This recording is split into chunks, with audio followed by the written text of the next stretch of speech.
Welcome to Dr. P.C. Verma Economics YouTube class. In this class, we will discuss 1991 industrial policy features.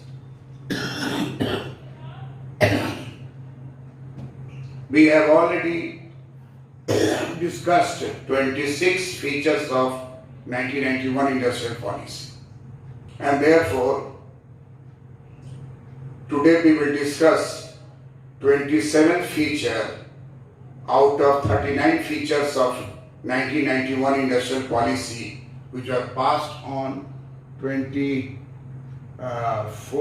July 1991. 27 feature is related to Foreign Technology Agreement. Foreign Technology Agreement is most important feature of 1991 industrial policy. P.V. Narasimha Rao in 1991 industrial policy decided to liberalize Indian economy so that there will not be any procedure and bureaucratic regulatory control in case of foreign companies which are willing to have investment in Indian economy, and there is a foreign investment agreement, foreign technology agreement, and so technology transfer will be more easier under liberalized economy, under the removal of all types of problems related to the economy.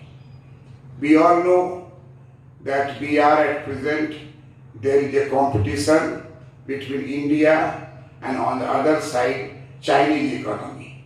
We all know that China liberalized in 1978, and on the other hand India closed the economy and increased the proportion of public sector government enterprises 80% and 20% of the private sector by 1980 industrial policy.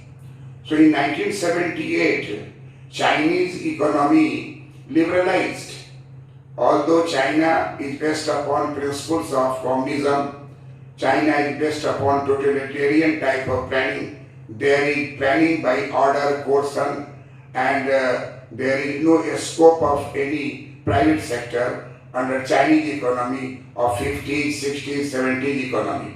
But in 1978, Chinese government decided to liberalize, and at the same time India counterpart and neighbor country decided to close the economy, not liberalize, rather tighten the regulations and control provisions in Indian industry and closing the door for foreign company investment in India.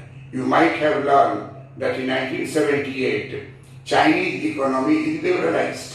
China has started liberalization from 1978, but in India, in 1977, there was a Janata Party government industrial policy, and they decided to close the door for foreign investors. Coca-Cola industry license were cancelled in 1977. IBM company license was rejected, cancelled in 1977. And so there was arrangement to control foreign investment in India, regulate Indian capital, Indian indigenous resources for the development. But 1977, Janata Party government, which has rejected Chinese model of liberalization, and then brought in Indianization by industrial policy of 77, stressing upon tiny sector, small and cottage industry, and saying that the large scale industry is not suitable for our country. And at the same time, in 1974-5, Chinese government agency had visited India to know about the know-how of the technology, know-how of the steel industry in India, because the steel industry of India became famous in 50s and 60s because of the large-scale investment and foreign technology of Germany, foreign technology of UK, foreign technology of Russia, that were USSR, that were utilized, and Bokaro steel plant on the basis of Russian technology, Rourkela industrial plant on the basis of German technology, Durgapur industrial plant on the basis of British technology. So India became very famous in 60 in the name of steel industry, large scale industrialization, and making the path for development. And industry is a temple that was described by Pandit Jawaharlal Nehru. But Pandit Jawaharlal Nehru could not think of the faster change in the world economy and world industrial technology. And so in 5 years, 10 years, technology become obsolete.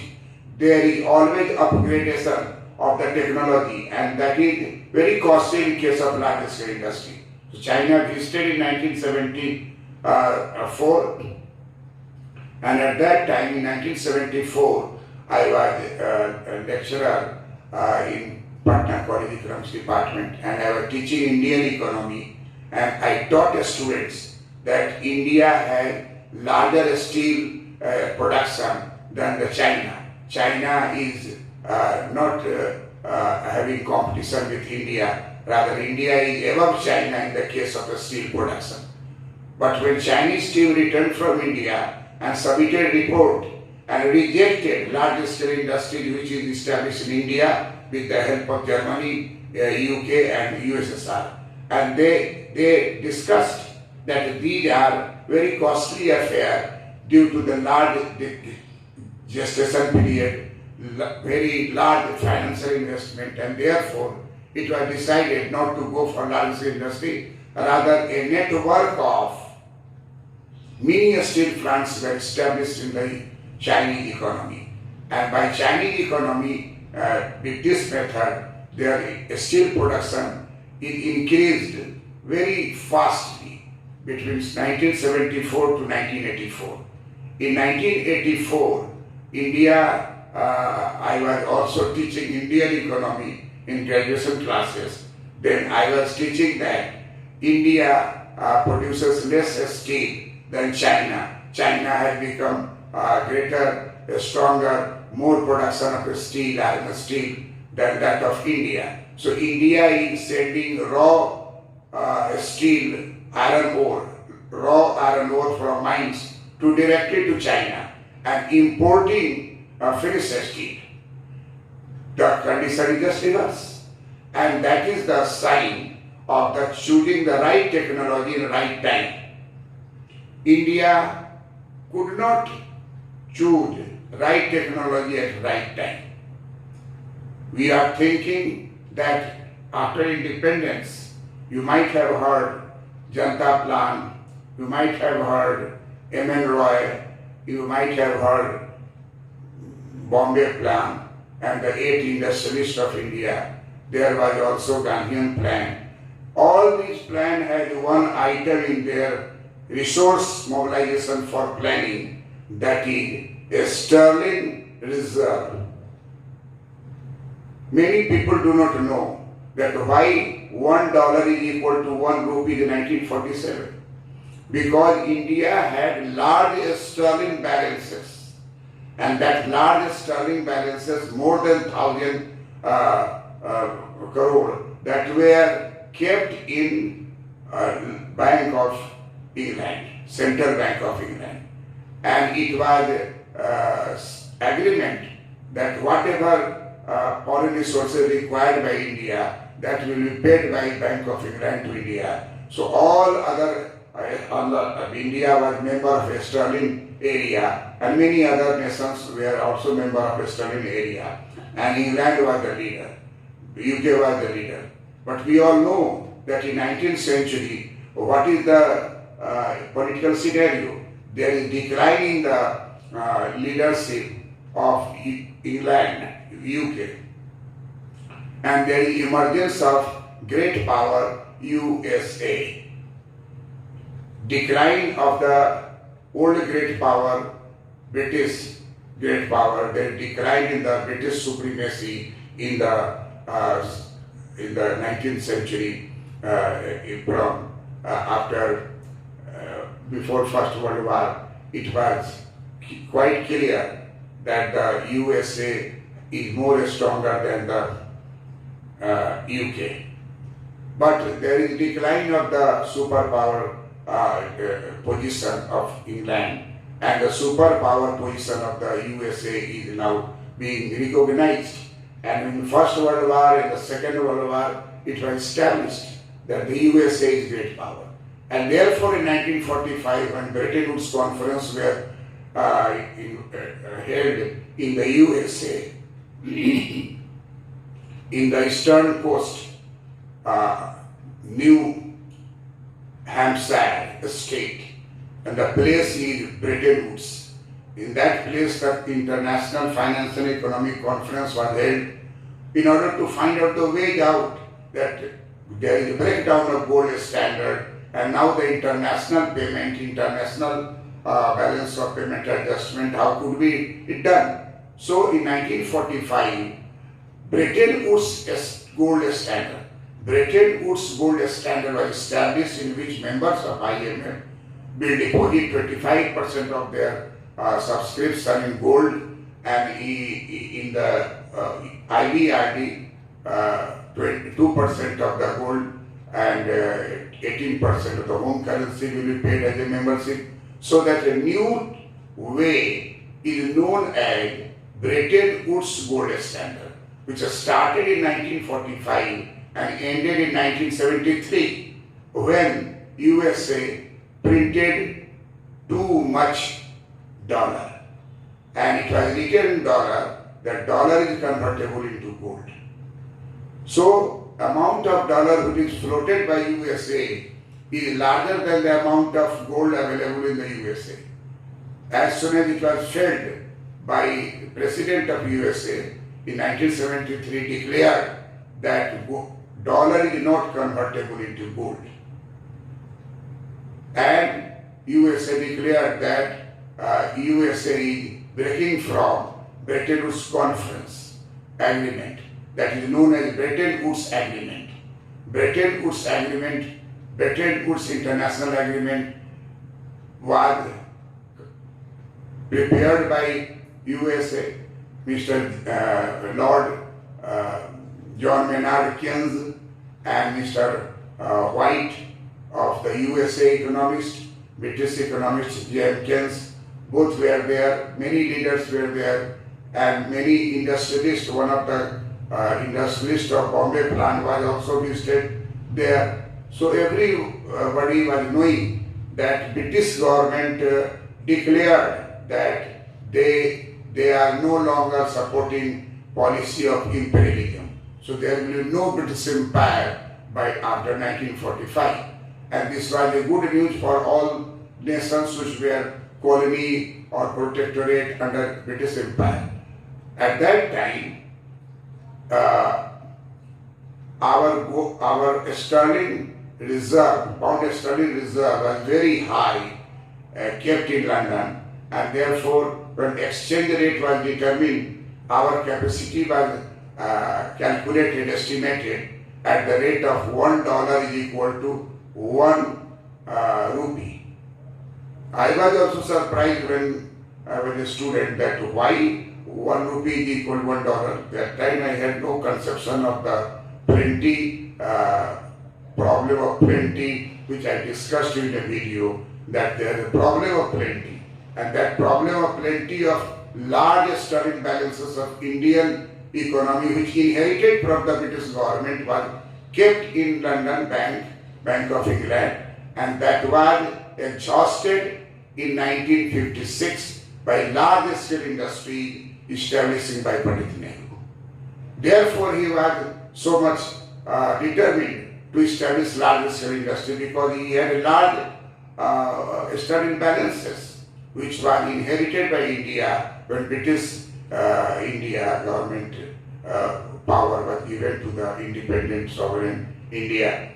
So this is the story, that at that time the economic condition was not bad in terms of foreign exchange, and therefore the rate was fixed. $1 is equal to 1 rupee. But in 1973, $1 is equal to 10 rupees. And at that time, USA declared that there will not be any conversion of dollar into gold. Paper dollar, there was paper currency, dollar was paper currency, but it was written on the paper dollar, that paper dollar is converted into gold any time, but this was declared by the American president in 1973, that dollar is converted into dollar is not converted into gold. This is a new scenario, and USA declared that USA is breaking from the Bretton Woods Agreement. USA is breaking from Bretton Woods gold standard, and thereby USA is breaking from fixed exchange rate policy, which was followed by Bretton Woods Agreement in 1945, and fixed exchange rate was removed in 1973. In 1973, there was floating exchange rate, and it was supported by Britain, it was supported by UK, it was supported by USA, and gradually in the world, the fixed exchange rate became the history. A fixed exchange rate is known for the past event, and the current event from 1973 to 2020, today $1 is equal to how much? 75 rupees 28 paisa. 75 rupees dot 28 paisa. So $1 is equal to 75.38 rupee. And this was in 1947, $1 is equal to 1 rupee. Because India's strength in terms of the sterling balances kept in the Bank of England was one of the attractions, that more of the, I have seen all Bombay plan, Janta plan, Sarvodaya plan, everywhere in expenditure income side it is written that 1,000 or 4,000, whatever it is, a very large amount, dollar and pound sterling balance.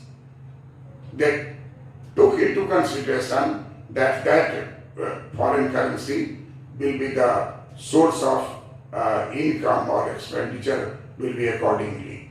And therefore everyone was giving a plan. But Pandit Nehru was also a great scholar. He was having tripos in natural science from Trinity College, Cambridge University. So education-wise he was not less than anyone at that time. So he said that no, we will utilize that plenty of pound sterling stock in Bank of England, and so he brought loan fund foreign capital from USSR, ruble, from Germany, mark, D-mark, and from England, pound sterling. And by that foreign exchange, it was very easily three big largest industries were established. At that time, it was a great event for faster rate of industrialization through large scale industry. But the assumption was population remains constant. All of them who were there, none of them like Dr. Manmohan Singh, economist. Manmohan Singh cannot take assumption constant population in Indian context. So without thinking that population constant, this assumption in Mahalanobis model is a great flop. You think 252 million was population in 1921, and at present 1,000 plus. So population is not constant. it was running by Malthusian theory that after 25 years it will be doubled, it will be tripled. In geometrical progression, population will increase. And they thought that Malthus is outdated, Malthusian concept is outdated.